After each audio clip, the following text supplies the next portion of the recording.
Assalamualaikum warahmatullahi wabarakatuh. Selamat pagi semuanya. Baik, pada kesempatan kali ini Bapak ingin menjelaskan tentang transmisi manual. Transmisi manual digunakan untuk yang pertama adalah merubah momen, yang kedua merubah kecepatan kendaraan, yang ketiga memungkinkan kendaraan bergerak mundur, yang keempat memungkinkan kendaraan diam saat mesin hidup atau posisi netral. Kemudian jenis transmisi ada secara garis besar ada dua macam, yaitu transmisi manual dan transmisi otomatis. Transmisi manual ada sliding mesh tipe atau tipe sliding mesh, yang kedua adalah constant mesh tipe, yang ketiga adalah synchro mesh tipe. Kemudian untuk khusus ini akan kita pelajari pada materi berikutnya. Sliding mesh adalah seperti ini. Cirinya adalah giginya itu adalah gigi jenis gigi lurus, roda gigi lurus, atau gearnya adalah gearnya itu lurus ya. Terdiri dari yang pertama sama, yaitu ada input shaft, output shaft, dan counter gear shaft, counter gear ya. Pada tipe ini menggerakkan langsung, artinya gearnya bertemu langsung dengan gear yang lain dengan cara digeser ya. Ini dipakai pada sepeda motor ya, sepeda motor yang menggunakan transmisi manual. Bentuknya seperti ini ya kan, gearnya lurus ya. Bagaimana perubahannya? Seperti ini. Jadi ini kecepatan satu ya, jadi begini alurnya, kemudian dapat gear ini ya kan. Kemudian kedua seperti ini, pindah tempat ya. Kemudian yang ketiga lurus langsung, jadi ketemu dengan koplingnya ini. Kemudian yang terakhir mundur seperti ini ya. Kemudian yang kedua adalah transmisi constant mesh ya. Tipe ini main gear atau gear utama selalu berhubungan dengan gigi pada counter shaft ya. Ini gear utama yang warna hijau, kemudian dilengkapi dengan dog gear atau tonjolan pada gear ya. Tonjolan ini seperti sepeda motor juga akan berkaitan, akan terhubung jikalau dia didekatkan, akan terhubung dan menjadi kunci sebenarnya begitu ya. Ya, ini sama, ini poros input yang warna pink ini. Kemudian counter gearnya. Kemudian di sini ada main gearnya yang bisa, ini nggak bisa digeser, ini geser yang ini seperti itu. 1, 2 berarti menunjukkan bahwa dia kecepatan 1, kecepatan 2, kecepatan 3, kecepatan 4 ya. Kalau di sini adalah mundurnya. Ini wujud aslinya dari transmisi constant mesh ya. Sama sebenarnya seperti nanti synchro mesh, cuman ini bedanya di sini ada dognya, gigi yang menonjol begitu, yang nanti akan terhubung dengan selektornya ini. Ini juga salah satu gambar lain dari constant mesh. Kemudian yang ketiga adalah tipe synchro mesh ya. Tipe ini yang paling banyak digunakan pada mobil ya. Tipe ini mempunyai keuntungan perpindahan giginya lebih halus ya. Synchro mesh berfungsi untuk menyamakan putaran roda-roda gigi yang akan berhubungan dengan cara melakukan pengereman. Rem synchro meshnya di sini yang berperan nanti ya.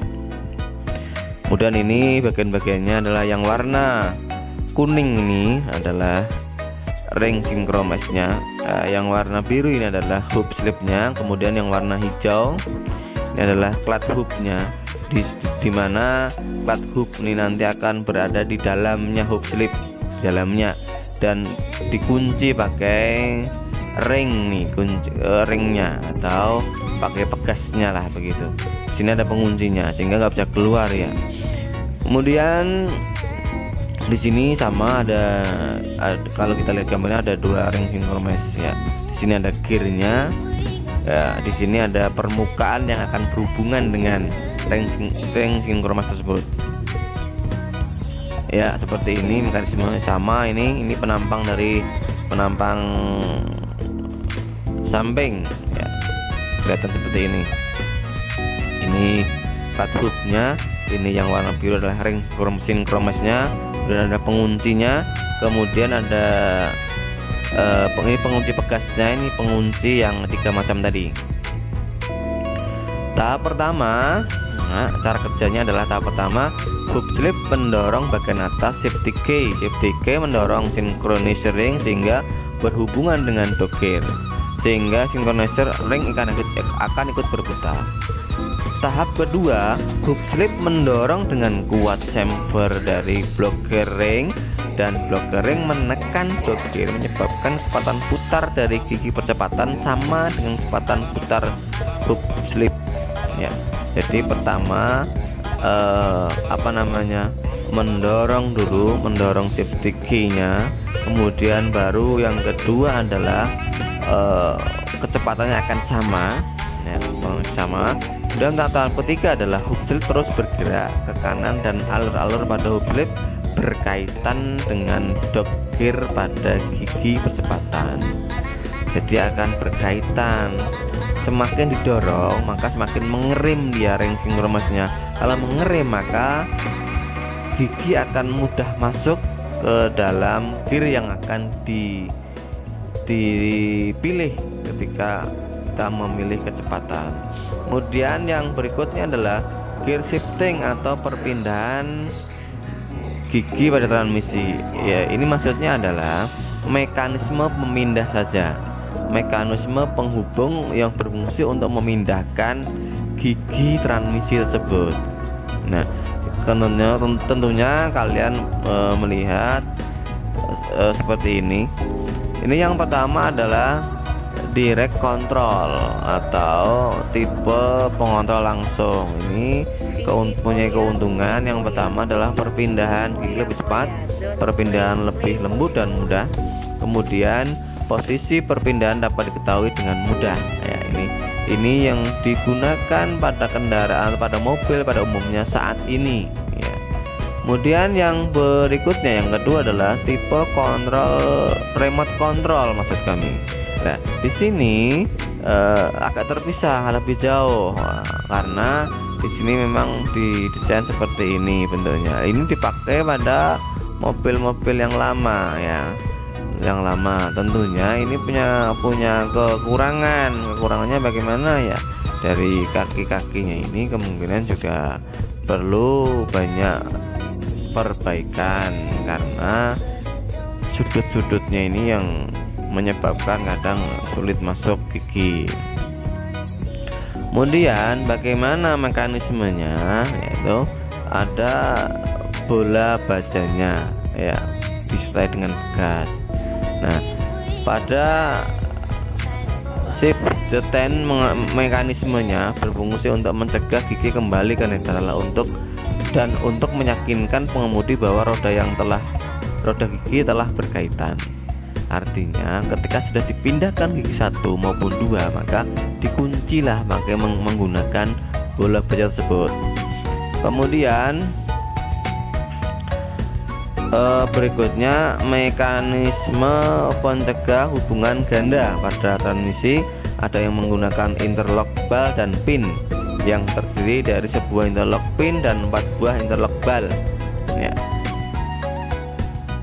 Yang terakhir kita akan mencari gangguan pada sebuah transmisi ya. Transmisi ini yang perlu kita ketahui bersama. Yang pertama adalah gigi tidak dapat masuk atau sulit perpindahan gigi ya, di luar dari konteks kopling ya. Apa yang menyebabkan hal tersebut? Yang kemungkinan yang pertama adalah alur pada poros outputnya maupun inputnya itu kotor ataupun rusak ya. Kalau kotor rusak maka perlu kita bongkar, perlu kita lihat. Kalaupun kotor bisa kita bersihkan, tapi kalau sudah rusak maka perlu diganti ya. Kemudian ada juga transmisi rusak. Maksud transmisi rusak itu adalah kemungkinan porosnya itu sudah bengkok ya. ya, atau apa namanya, ring sinkromasnya juga tidak bisa berhubungan dengan bagus lagi, sehingga hal tersebut perlu kita ketahui bersama dengan cara kita bongkar, kita lihat secara visual. Kemudian gangguan yang kedua adalah gigi transmisi itu loncat ya, loncat ya, dari 1 ke 2 atau dari 3 ke 2 atau dari 4 ke 3 dan sebagainya. Itu disebabkan atau kemungkinan besar adalah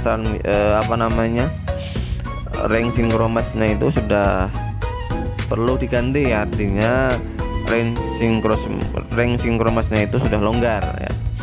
Maka hal tersebut perlu diatasi dengan cara membongkar dan memeriksa tersebut, dibongkar, diperiksa, kalaupun perlu diganti ring sinkromasnya harus perlu diganti kan gitu. Demikian yang perlu Bapak sampaikan dari pertemuan kali ini tentang transmisi manual. Terima kasih. Assalamualaikum warahmatullahi wabarakatuh.